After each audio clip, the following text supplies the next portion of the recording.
My name is Erica, and at 32, and I run an art gallery in downtown Chicago, spotlighting new artists. But 24 years ago, I was an 8-year-old watching my family shatter. My dad took my brother, my mom took my sister, and I was left behind. After 20 years of silence, they're suddenly back, expecting the scared kid they left. That girl's gone. I've built myself from nothing. Drop a comment and tell me where you're watching from. If stories of overcoming abandonment hit home, hit subscribe. This journey's wild. We were a typical family once, living in a brick ranch house in suburban Chicago. A tire swing hung from a huge oak in our backyard. I can still see the evening sun spilling through the leaves, casting shadows on the lawn where our golden retriever, Rusty, chased us until we collapsed, laughing. My dad, Jack, was a construction contractor, tall with rough hands that smelled of sawdust and mint gum. His hugs felt safe. My mom, Diane, was a part-time nurse with a laugh that grew until her whole body shook. Her dark blonde hair stayed in a ponytail, but at night, I'd brush it out, counting 100 strokes like in fairy tales. Noah, my brother, was 10 when everything fell apart. He was my hero, teaching me to ride a bike, cheering when I finally pedaled alone. He loved baseball cards, rattling off stats I didn't get but loved hearing. His pride was what mattered. Sophie, my little sister, was 6 when our family broke. Her blonde curls bounced as she trailed me everywhere. I read her bedtime stories, doing voices for each character until she slept. Her stuffed elephant, Ellie, went everywhere with her, one ear worn thin from love. Our house wasn't grand, but it was home. My room had glow-in-the-dark stars on the ceiling, a galaxy I'd watch as I drifted off.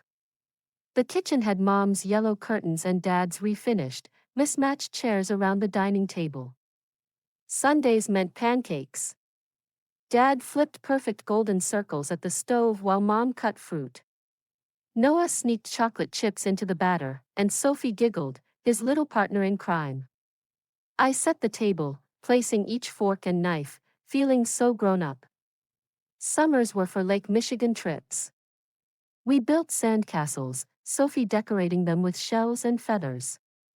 Mom read novels under an umbrella, and Dad taught Noah and me to swim past the waves. At night, sun-kissed, we ate dripping ice cream cones, watching the sunset's pink and purple streaks. For my 8th birthday, Mom threw a party with a rainbow cake and balloons on every chair. School friends ran through the backyard sprinkler Dad set up, playing freeze tag until dusk. Mom snapped photos with her old camera. I felt so loved, clueless it was our last celebration together. Looking back, I missed the early signs of trouble. Dad's work swung wildly, some months flush, others tense with whispered talks behind closed doors. Mom's tight smile when bills came showed her worry. Kids don't notice these things until they're too big to miss. Our home felt warm and safe for a long time, full of small joys. Game nights with Dad jokingly accusing Mom of cheating at Monopoly. Dinners where we shared the day's best moment. Mom's forehead kisses before school, scented with her floral perfume. These built my world, solid as our brick walls. I didn't know foundations could crack. I never imagined love-filled homes could collapse. I couldn't dream the 5 of us would become strangers, or that I'd be the one left behind. Those memories are both sweet and sharp, reminders of what I lost and rebuilt alone. The first big break came when Dad lost a key construction contract. He came home late, face pale with defeat. Mom sent us to the basement, but their fight echoed down. How could you bet everything on one job, Jack?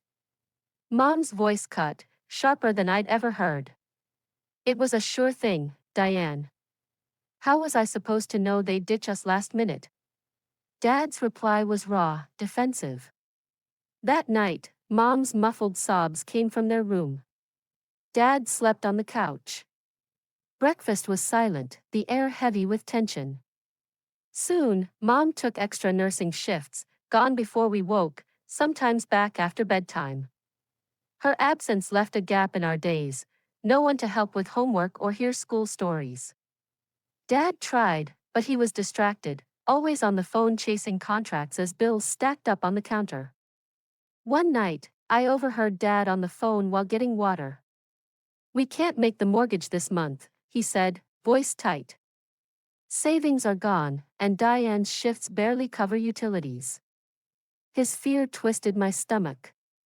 Noah shut himself in his room, stopped having friends over, and quit baseball, saying he didn't care. But I saw him trace his gloves' leather, eyes full of longing. Sophie woke screaming from nightmares about monsters under her bed. I'd climb in, stroke her hair, and whisper comforts I barely believed, trying to soothe her back to sleep. My parents were too caught up in their own chaos to see how it hit us kids. Christmas that year was bleak. No tree, no gifts, just a small dinner Mom threw together between shifts. They barely spoke. Noah poked at his food, and Sophie kept asking about Santa until their vague answers silenced her. In January, my grandparents came over. I caught their worried whispers to my parents, offering help I didn't understand. Dad shut it down. "We'll handle it ourselves," he said, while Grandma's face tightened with concern. Dad's drinking got worse. Not every night, but the recycling bin filled fast with beer cans. He'd pass out watching TV, sometimes not making it to bed. Mom grew distant, her warmth gone, just going through the motions of caring for us. Mornings fell on me. At 8, I got up early to pour cereal for Sophie and Noah when our parents were gone or sleeping. I made sure teeth were brushed, backpacks ready, and walked Sophie to her classroom, promising to meet her later, a role no kid should have. One day, I came home early from a friend's and overheard Mom on the phone in her room. Through the cracked door, I saw her rubbing her forehead. "I don't know what to do, Lisa," she told my aunt. "I can't give the kids the life they deserve." After a pause, she said, "We've talked about separating, but what happens to the kids? Who goes where?" Those words chilled me.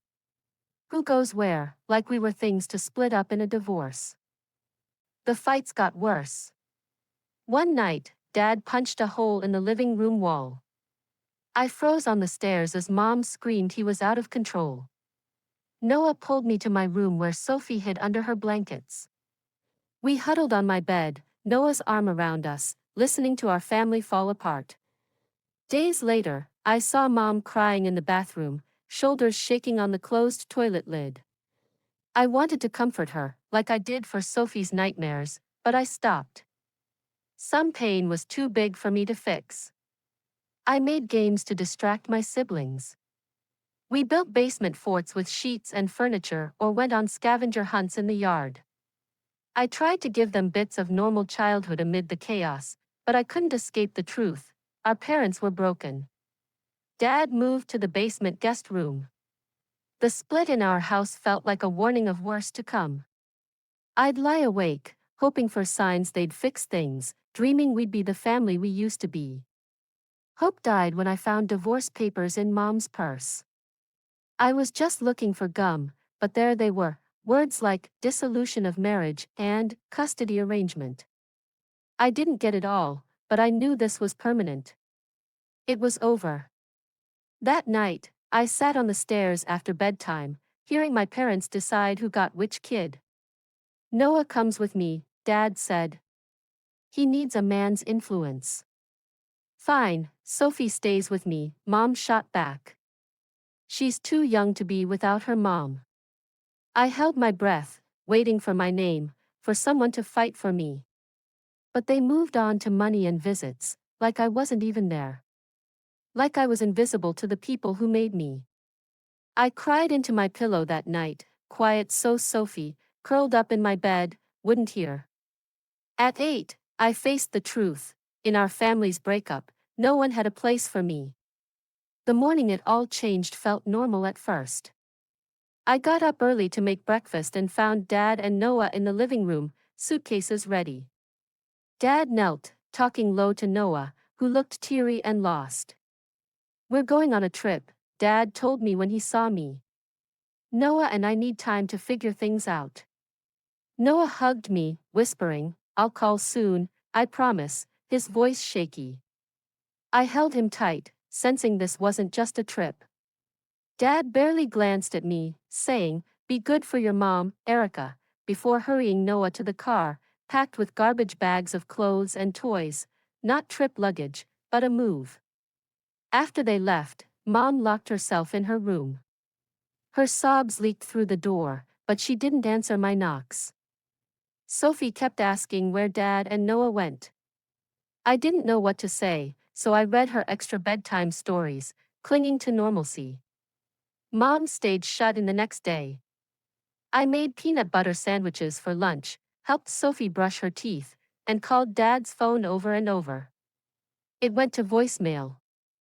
That night, Sophie slept in my bed, her small body pressed against mine for comfort. On day 3, Mom came out, eyes empty but moving fast.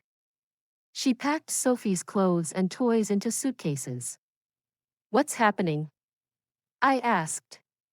"Sophie and I need a fresh start," she said, avoiding my gaze. "We're staying with Aunt Lisa for a bit." "What about me?" I asked, panic rising. "When are we coming back?" "You'll stay here for now," she said, guilt flashing in her eyes. "We'll come back when things settle. I promise." I didn't believe her. I was 8, powerless. Sophie sobbed, reaching for me as Mom carried her to the car. "Why can't Erica come?" she cried. "Erica stays in case your dad returns," Mom lied. "We'll be back soon." Then they were gone, and I was alone in our house at 8 years old. That first day alone, I played pretend. I ate ice cream for breakfast, watched band TV shows, and jumped on my parents' bed. But night brought fear, strange house noises I'd never heard. I slept with every light on, Rusty curled at my feet. The next morning, I realized Rusty hadn't eaten. I dumped a whole cereal box in his bowl, unsure how much he needed, just wanting him fed. By day 3, food was scarce. Cereal and sandwiches were gone, the milk was bad.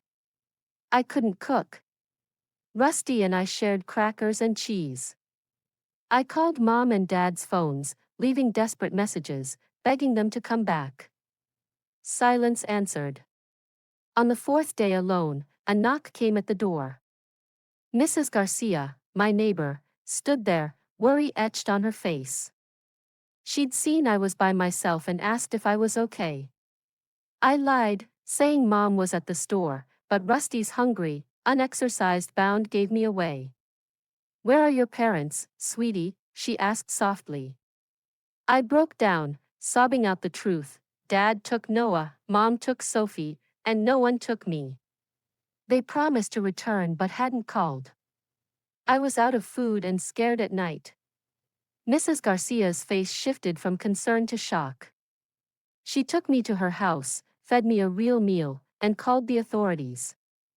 That evening, a social worker, Miss Judy Reynolds, sat with me in Mrs. Garcia's living room, asking questions I couldn't answer. Where were my parents?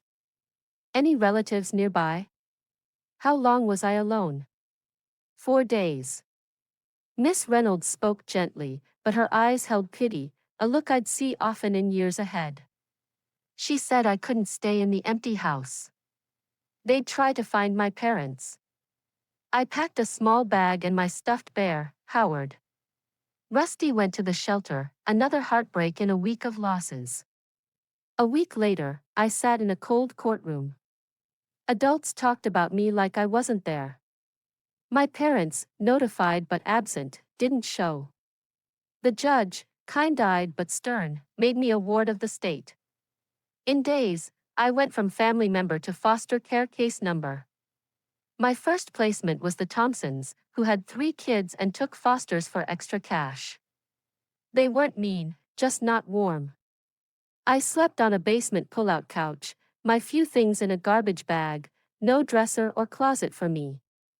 Their kids eyed me warily, never including me in their games. I wrote letters to Noah and Sophie, spilling my heart, missing them, asking when we'd reunite. I sent them to Aunt Lisa's, hoping Mom and Sophie were there. Weeks later, they returned, stamped, no forwarding address. One day, I snuck a call to Dad's phone when Mrs. Thompson was distracted. A woman answered, annoyed when I asked for him. He's busy. Who's this? She snapped. I'm Erica, his daughter, I said, hope rising. A pause, then, I'll tell him, before the line died. He never called back. I left messages at Aunt Lisa's too, calling when Mrs. Thompson was busy. My aunt's replies were vague, your mom's struggling, or they'll reach out soon. No real answers, no connection to my family. Slowly, I learned my parents had left the state. Dad took Noah to Wisconsin for a big construction job. Mom and Sophie went to Indiana with Aunt Lisa, until Mom got on her feet. Neither left contact info with the agency. Neither came to my custody hearings. Neither checked on me. 6 months with the Thompsons, a late birthday card came from Noah, forwarded multiple times. It read, Happy birthday, Erica. Miss you, Noah. No address, no number, just proof he was out there, remembering me. I kept it under my pillow until it tore apart. One night, Mrs. Thompson found me crying over the card's pieces. She sat on my couch, patting my back stiffly. Some families can't stay together, she said, meaning to comfort but missing the mark. You're safe here, though. I wasn't safe. A month later, the Thompsons chose to focus on their own kids. I packed my garbage bag again, heading to another temporary home with strangers who didn't want me. Next was the Ramirez family, cramming 5 foster kids into a 3-bedroom house. Mr. Ramirez ruled like a drill sergeant, timing our bathroom use and homework. Mrs. Ramirez barely cared, doing the minimum without warmth. I shared a bunk bed with 2 girls in a room meant for one. My space was a third of a dresser and a plastic bin under the bed, holding Noah's taped-together card and my few belongings. Switching schools mid-year made friends hard to find. As the foster kid in hand-me-downs, with no parents at school events, I stayed quiet, diving into schoolwork to escape the chaotic house. Teachers ignored me since I wasn't trouble, and kids lost interest when I wouldn't share my story. An older foster boy, Damon, stole from us younger kids. He took the bracelet Mrs. Garcia gave me, my only gift in the system. When I called him out, he threatened to snitch on me for breaking rules. I learned a hard truth: in foster care, you pick which losses to bear. Social workers swapped out fast, each knowing less about me than the last. They read my file's basics, asking about school, health, or placement issues. I gave safe answers, knowing complaints rarely helped and often led to more upheaval. Once, a rushed social worker mentioned my siblings. Noah was playing baseball in Wisconsin, excelling in school. Sophie was in Indiana, taking dance classes, settling in. They were thriving while I was just surviving, a truth that stung deeply. After 8 months with the Ramirezes, I moved to the Williams family. Their neat suburban home seemed perfect. Mrs. Williams baked cookies, Mr. Williams coached Little League. I got my own room with a bed, dresser, and desk. I dared to hope this was different. But Mrs. Williams hid a cruel side. Behind closed doors, her warm act turned to harsh criticism. My near-perfect grades weren't enough. My chores were never right. She mocked my hair and posture, saying, "Stand straight, you're not a hunchback." Her verbal attacks were constant, sly enough to avoid trouble if I told my social worker. "You're so lazy, no wonder your parents left you," she'd smile to Mr. Williams. Or, "I'd be ashamed to call you my daughter," on the drive to school. I learned to be invisible, speaking only when spoken to, guessing their needs to avoid trouble. Insomnia hit, I'd lie awake, planning how to dodge her next jab. Exhaustion hurt my grades, giving her more to criticize. A year later, I landed with the Jacksons, my worst placement. Mr. Jackson worked nights, rarely home. Mrs. Jackson took foster kids for the money, spending it on herself while rationing our food. Meals were watched, snacks banned, and food withheld for any misstep. At 14, starving and desperate, I ran away. For 3 days, I slept on park benches, stole food from stores, until police found me and sent me back to the system. The Jacksons refused me after my stunt, so I went to another temporary home. During this shift, my high school counselor, Miss Rivera, saw something in me I'd forgotten: potential. Despite my patchy attendance and grades, my test scores shone. She pushed for advanced classes and showed me school resources I didn't know existed. "You're smart, Erica," she said at a meeting. "Really smart. Your brain is your way out of this." My next placement was with Miss Harriet, an older woman who'd fostered many teens. She wasn't warm or cold, just steady, with clear rules and a cozy house full of bookshelves. "I'm not your mom," she said my first night. "I'm not replacing anyone. But here, you'll have stability, respect, and chances. It's up to you what you do with them." For the first time in years, I felt secure. Miss Harriet kept a strict schedule: dinner at 6 o'clock, homework till 8 o'clock, reading until 9:30, lights out at 10 o'clock. She checked my work to help, not judge, and stood up for me at school when teachers doubted me. Art became my refuge with Miss Harriet. She saw my doodles and got me sketch pads and pencils. I spent hours drawing, putting feelings on paper I couldn't say aloud. She never pushed, but hung my best work in the hall, quietly cheering my talent. By my junior year, Miss Rivera and Miss Harriet pushed me to dream of college, a goal that once felt out of reach. They helped me find scholarships for foster kids and guided my application essays. For the first time, I saw a future beyond the foster system that shaped my teens. In my senior year, Miss Harriet got devastating news: terminal cancer. Over our Sunday breakfast, she told me plainly, "I've got 6 months, maybe less. My will's updated, and your social worker knows. You'll need a new place to finish school." I was 17, close to aging out of foster care. Another move felt crushing, but losing Miss Harriet, the one adult who'd been there for me consistently, hurt more. I'd known her for years, and now she was slipping away. Her health faded fast. Within 3 months, she was in hospice, and I was in a temporary home with a couple who fostered to push their religion on me. I visited Miss Harriet daily, holding her hand, reading her favorite books until she passed. Her funeral was quiet but heartfelt, filled with former foster kids she'd helped. We were a mixed group, different ages, backgrounds, lives, but bonded by her care. Her loss hit me hard, the first real grief I'd felt since my family left me. 2 months later, I turned 18 and left foster care. I had a diploma, a community college acceptance with scholarships, and $752 from part-time jobs. No family, no home to go back to, no safety net if I fell. With my savings, I rented a corner of a small apartment with 3 other college girls in a rough Chicago neighborhood. It wasn't much, but it was the first place that felt like mine. I started community college, juggling morning diner shifts and evening retail work. I got 5 hours of sleep, but this exhaustion felt different, purposeful.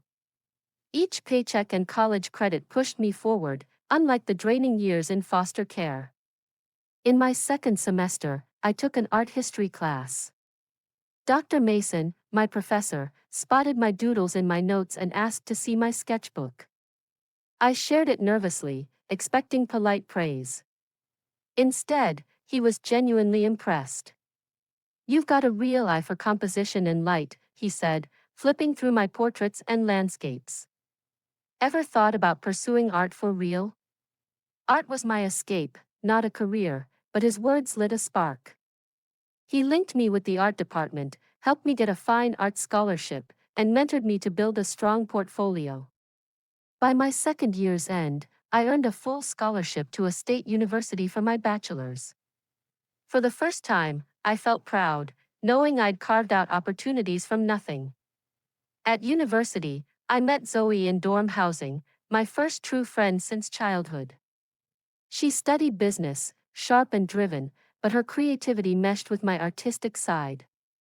We'd talk late into the night, sharing everything and nothing, a friendship I'd never had before. "You don't mention family," Zoe said one night over pizza in our dorm. "I don't have one," I answered, masking the pain with practiced ease. Zoe didn't pry or pity me. "Come to my family's holidays," she said. "Mom cooks enough for an army." Her simple offer meant the world. For 3 years, I joined Zoe's loud, loving family for Thanksgivings and Christmases. Their warmth showed me what family could be, healing yet painful, reminding me of what I'd lost and what I could still have. In my junior year, I got a work-study job at the campus gallery, helping with exhibits and paperwork. I found I was good at curating, seeing how art pieces told a story together. I loved the mix of art and business, drawn to both sides equally. That year, I met James in a painting class. He was patient, never pushing for details about my past. Our bond grew slowly, rooted in respect and shared passions. At 3 a.m. on his apartment floor, I finally told him my full story of abandonment, words pouring out after years of silence. "I thought you'd have trust issues," he said when I finished. I laughed, tears falling. "This is me trusting you, 8 months in, finally talking about my childhood." He brushed my hair back, smiling. "You're here, opening up. That's brave after all you've been through." James showed me my walls, built for survival, were holding me back. With his support, I started therapy at the university, tackling the abandonment pain I'd carried alone for so long. Graduation was bittersweet.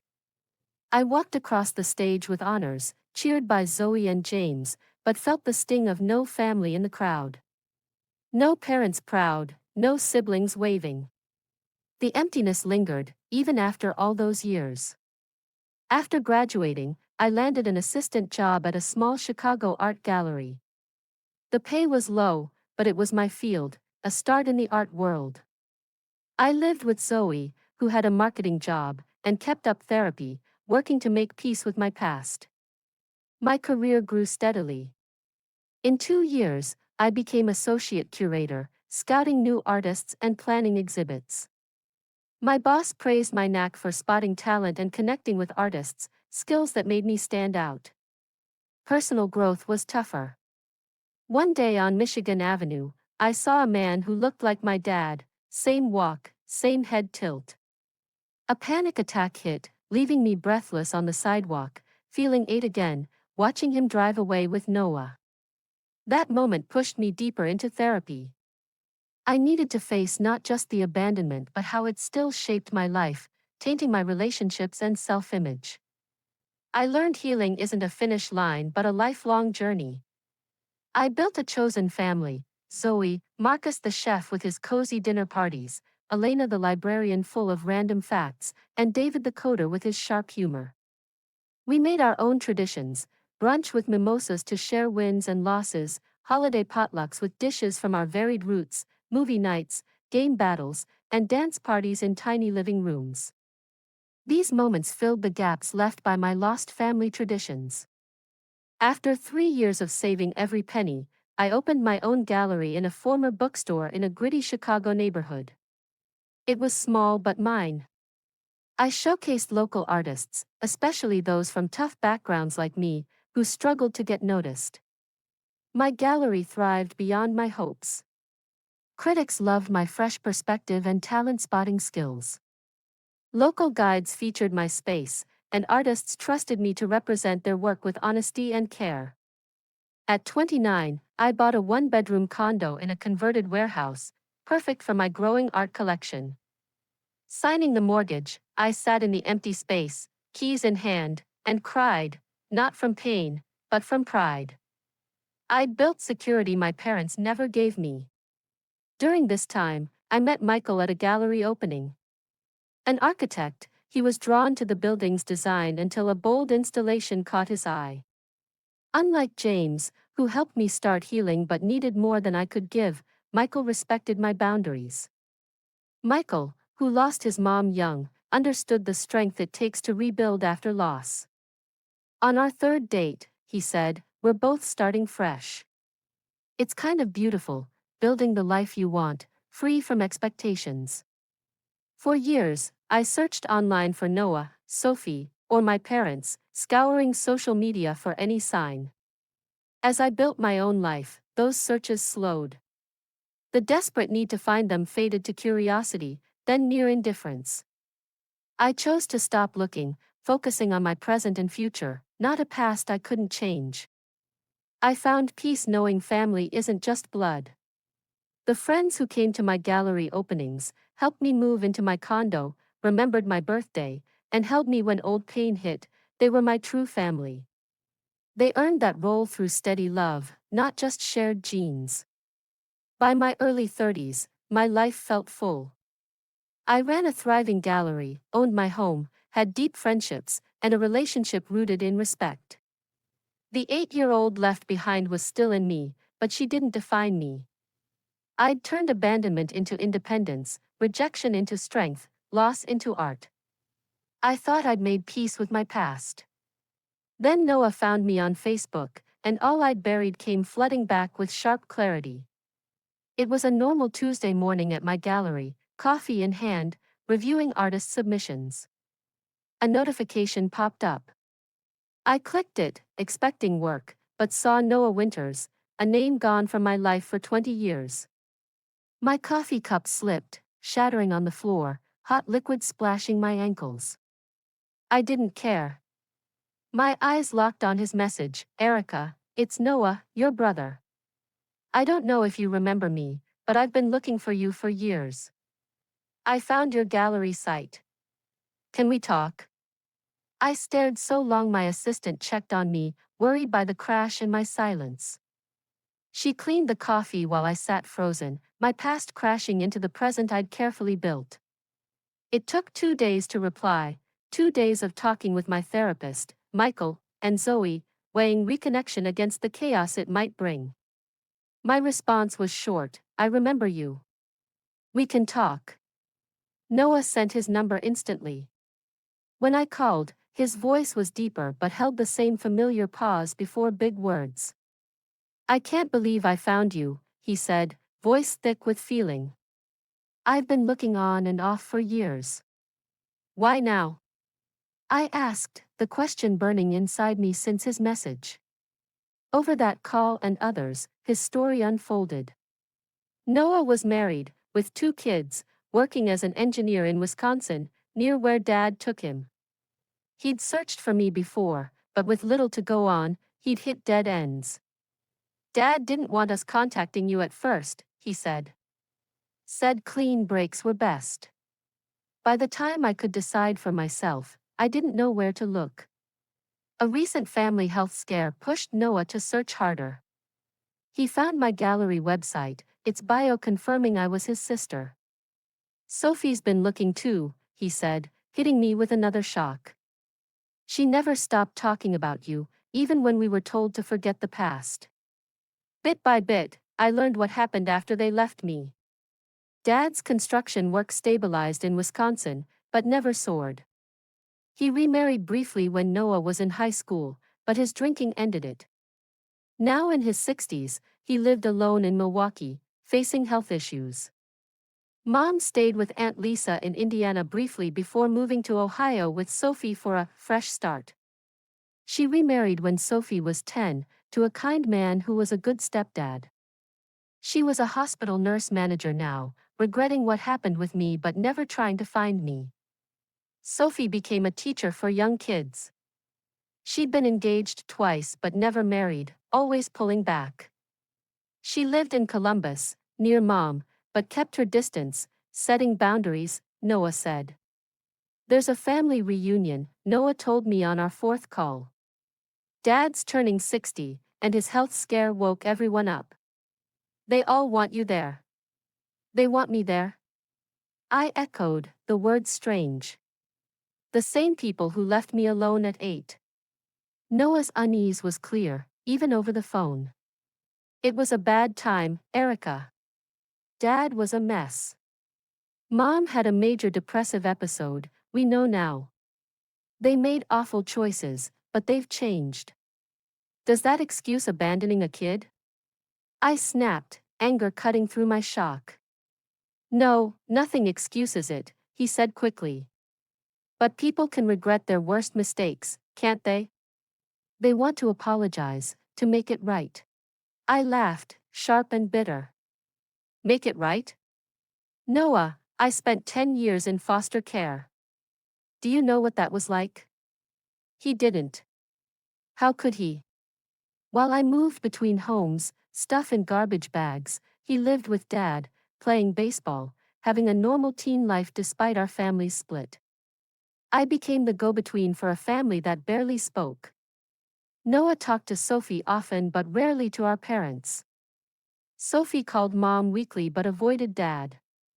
Yet they all wanted to reconnect with me, their lost piece.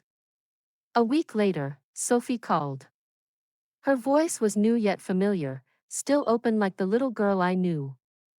I never forgot you, she said, crying minutes into our talk. I kept your picture from my 6th birthday hidden because it upset Mom. I looked at it every night. Unlike Noah's cautious approach, Sophie dove in, full of tears and plans for visits and holidays, as if 20 years could vanish in one leap. When I asked why she hadn't searched sooner, she said, Mom told me you were with Grandma and Grandpa. I believed it as a kid. By high school, when I learned the truth, no one knew where you were. Their reasons for leaving me varied. Noah pointed to money troubles and our parents' mental health. Sophie called it bad choices in a crisis. Both admitted it was wrong but saw it as a sad mistake, not the intentional act it felt like to me. I learned my parents told relatives I was with an aunt, a lie to seem like good parents overwhelmed by life. No one dug deeper to find the truth, that I was left alone and sent to foster care. My friends had mixed advice about my family's sudden outreach. Zoe was wary, guarding me fiercely. They left you once, she said. What's to stop them from bailing again? Michael was calmer, urging caution but openness. You don't owe them forgiveness, he said, but hearing them out might bring you peace. My therapist helped me sort through the storm of feelings. Old anger flared hot. Grief over lost years felt fresh. Deep down, that 8-year-old's voice whispered, why didn't they want me then? Why now? I agreed to meet Noah for coffee during his Chicago work trip. Seeing him felt unreal, like seeing Dad's face reshaped by time. He had Dad's height but a calmer way, missing Dad's restless vibe. His kids called me Aunt Erica on a video call at the coffee shop, a title that stung and felt strange. These kids, my blood, knew me only from Noah's old stories. Dad wants to talk, Noah said, fidgeting with his cup. He's sick, Erica. Doctors say maybe a year. He wants to make peace before, he didn't finish, but I knew. A dying man's plea for forgiveness should have moved me, but it fueled my anger. Why was I supposed to absolve him on his schedule? Where was this regret when I needed a dad? A package came to my gallery the next week, from Mom in Ohio. Her handwriting, unchanged, hit me hard. Inside was my old teddy bear, Howard, thought lost forever. Her note read, I kept him safe for you. I should have kept you safe. I'm sorry, Erica. Call when you're ready. Love, Mom. Her claiming love after abandoning me made me push the note aside. But I kept Howard, setting him on my bedroom shelf, a link to my younger self. A formal reunion invite arrived, asking me to a Michigan lake house, where we'd vacationed as a family. The choice felt sentimental, but for me, those memories were tangled with the pain of what followed. I stood at a crossroads, torn between my lost family and the life I'd built. They wanted me back as their little girl, the missing piece. But I wasn't her anymore. Their absence shaped me into someone they couldn't know. After weeks of therapy and deep thought, I made my choice. I'd meet them, but not at the lake house, not for a nostalgic party acting like 20 years of pain could vanish with cake. I suggested dinner at a restaurant near my gallery, my turf, where I'd feel steady. I sent each family member a letter first, laying out the truth of my foster care life, the Thompsons' garbage bags, Mrs. Williams' cruel words, the Jacksons' food punishments. I'm not writing to hurt you, I said in each letter, but for any future relationship, you need the truth, not easy lies. You need to know who I am now. As I stared at the restaurant's menu that evening, my mind raced back to the letters I'd sent each of them days before. I'd poured out the raw details of my foster years, not to wound, but to lay bare the truth. Michael had offered to come with me, his hand on my shoulder as we talked it over in our quiet condo. I can be there if you need backup, he'd said, his voice steady and kind. But I shook my head. This wasn't his fight. It was mine, carved from the solitude I'd known since I was 8. I'd built my strength in isolation, piecing together a life from scraps, and now I'd stand in it alone. I arrived early, choosing a corner table with a clear view of the entrance. The restaurant hummed with soft chatter, clinking glasses, and the scent of garlic and fresh bread. It felt neutral, safe, close to my gallery, my world. My heart pounded as I waited, fingers tracing the edge of my water glass. 24 years. What would they look like? Sound like? Would I recognize the people who'd shaped my earliest memories, only to shatter them? They walked in together, a unit that excluded me for so long. Dad led, but he was a shadow of the tall, broad man I remembered, thinner now, his gray hair sparse, his steps careful, like each one cost him. Mom followed, her face etched with lines but still holding that quiet beauty, her fingers twisting her necklace in a nervous habit I suddenly recalled from childhood. Noah hovered by Dad's side, protective, his build echoing our father's but with a softer edge. And Sophie, her eyes darted around until they locked on me, widening with a mix of joy and uncertainty. The sight hit me like a wave, tightening my chest until I could barely breathe. These were the faces from my dreams and nightmares, the ones I'd conjured in lonely foster beds. My blood, my origin, yet strangers after all this time. They approached, and I stood, my legs steady despite the inner turmoil. We exchanged hugs, brief, awkward embraces that felt both foreign and faintly familiar. Dad's arms were frail around me, Mom's scented with the same floral perfume that tugged at buried memories. Noah was brotherly, hesitant. Sophie lingered a second longer, her wispy curls now tamed into waves. You look so beautiful, Mom said, her voice catching, tears already glistening. So grown up. I managed a small smile, my tone even. That's what 20 years does. Inside, a storm brewed, anger, sorrow, a flicker of something like hope, but I kept my voice calm, drawing on the resilience I'd honed through endless moves and rejections. We sat, and the conversation started slow, tiptoeing around the edges. They asked about my gallery, how it started, what artists I featured. I described it briefly, mentioning a recent exhibit on urban resilience, watching their nods. Then, life in Chicago, the bustling streets, the lake views that reminded me of our old family trips. Do you like it here? Sophie asked, her eyes eager. I nodded, keeping answers short. And dating, Mom's gentle probe, anyone special? I mentioned Michael without details, observing their exchanged glances, the unspoken questions hanging in the air. They were testing the waters, unsure how to cross the chasm we'd all helped create. The waiter brought our appetizers, bruschetta and salads, but the food sat mostly untouched. Tension built like a slow drizzle turning to rain.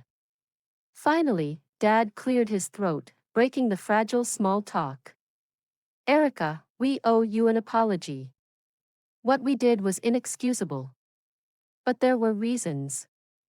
Mom leaned in quickly, her words tumbling out. We were in such a dark place, financially wrecked, emotionally shattered. I was deep in depression, though I didn't know it back then. Your dad was drinking heavily. We convinced ourselves we were making the best choices for everyone. I met her eyes, unflinching. What was the best choice for me, Mom? Leaving an 8-year-old alone in an empty house? The words landed like stones in still water. Silence enveloped the table. Sophie bowed her head, fiddling with her napkin. Noah shifted, his chair scraping softly. Dad's face flushed, a mix of shame and perhaps lingering defensiveness, his jaw tightening. He spoke after a beat, voice low. It wasn't supposed to go like that. I assumed your mom had you. She thought you were with me. When we realized, you were already in the system. They told us it would be too complicated to pull you out. Complicated? The word tasted like acid on my tongue. You didn't try because it was complicated? Dad looked away, admitting quietly, I couldn't manage all 3 kids by myself. I was hanging on by a thread with just Noah.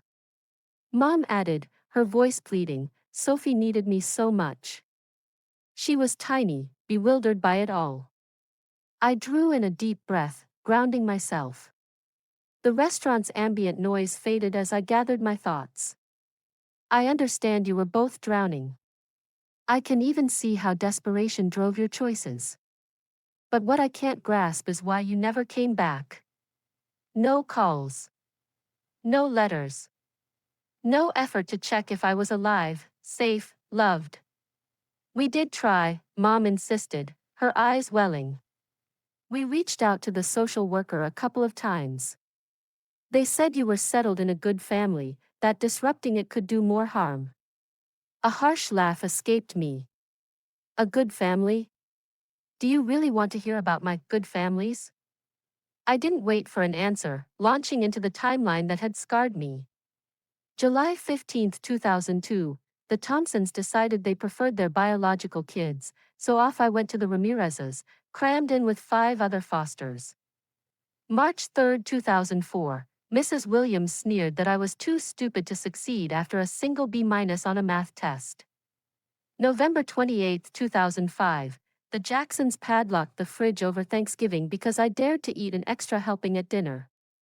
As I recounted each placement, their expressions morphed. Dad's defensiveness cracked into unease. Mom's tears flowed freely, her hand covering her mouth. Noah's eyes widened in quiet horror. Sophie reached out but pulled back. This wasn't the glossy foster tale from movies, happy endings and quick bonds. No, it was the gritty reality, endless temporary stops, adults who viewed me as extra income or a chore, rarely as a child worthy of real care and stability. When I finished, the table felt heavier. I'm not sharing this to make you feel bad, I said softly. I'm sharing because this is who I am now.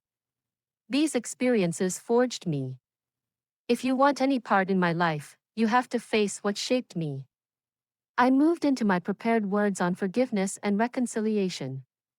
I can forgive the past without acting like it didn't scar me. I can step forward without wiping away the history.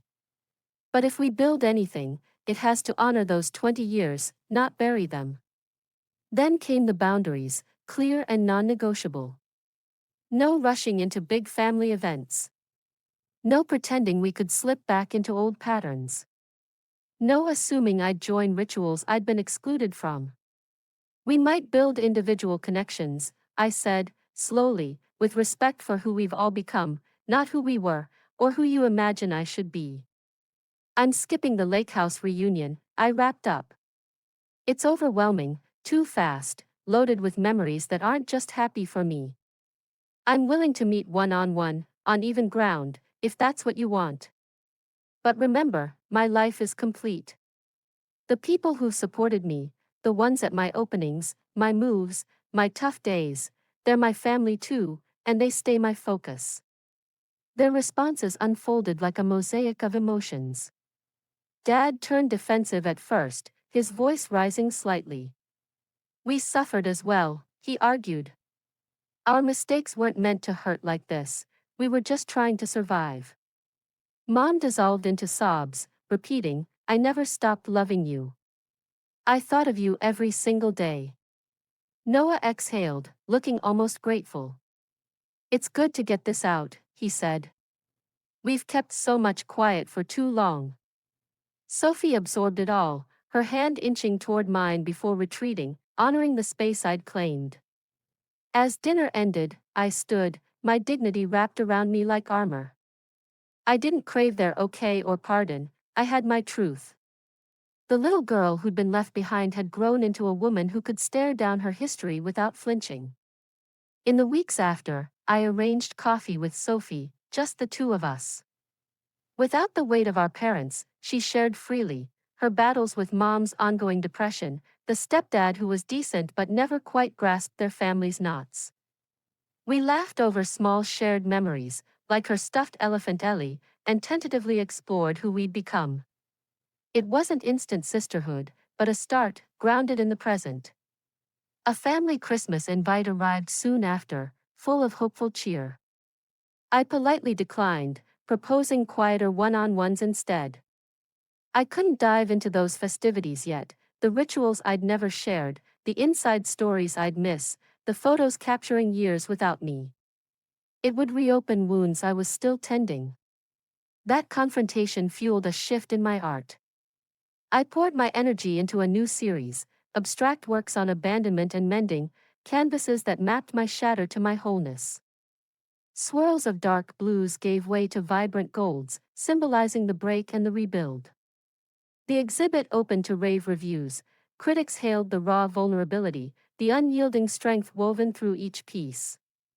I didn't broadcast the backstory, but my close circle knew, this was my therapy on display. 6 months post-dinner, Dad's call came unexpectedly. His voice was frail, his health declining faster than expected. Gone was the edge, in its place, quiet reflection. I failed you, he said plainly. Not only when you were 8, but every day since, when I chose not to search. I can't fix it, but I need you to know I see it now. I know what I did. His words weren't fireworks or a Hollywood ending. No grand hugs, no instant healing. But that simple owning of the truth, it carried weight, a quiet shift in the air between us. Through it all, I've grasped what forgiveness truly means. It's not erasing the wrongs or saying they were okay. It's not forgetting the pain that lingers. Instead, it's shedding the heavy chain of bitterness, not to ease their burden, but to lighten mine. I chose to forgive my parents, not for their sake or because they'd earned it, but because I deserve a life unanchored by old rage, a life where I can breathe freely, create boldly, love fully. And so, I move forward, carrying the lessons of that dinner and beyond. My gallery thrives, a space where emerging artists find their voice, much like I found mine. Michael and I build our days together, grounded in understanding. Sophie and I exchange texts, planning another coffee. Even Dad's occasional calls feel like tentative bridges. The past echoes, but it no longer drowns out my present. In quiet moments, I reflect on that 8-year-old girl, alone but unbreakable. She taught me endurance. And now, as I stand in my gallery, surrounded by art that tells stories of triumph, I know, forgiveness isn't weakness. It's the ultimate act of reclaiming power. Family, to me, is more than blood.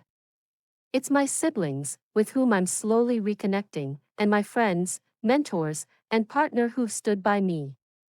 Family is who loves you, not just who shares your genes. That 8-year-old girl is still in me. I honor her bravery, her fight to survive when the world turned away. But she's not my whole story, she's just one part. In my gallery office, Two photos sit side by side. One, from Sophie, shows a gap-toothed girl with hopeful eyes. The other, a recent self-portrait, shows a woman with strength and confidence. Both are me. Both are real. Both deserve to be seen. Have you redefined family after loss? Can you forgive without forgetting? Share your thoughts below. If my story hit home, like and subscribe for more on resilience and rebuilding. Your past shapes you, but it doesn't own you. Thanks for hearing my story. If you've ever felt abandoned, know you're not alone. Your story matters too.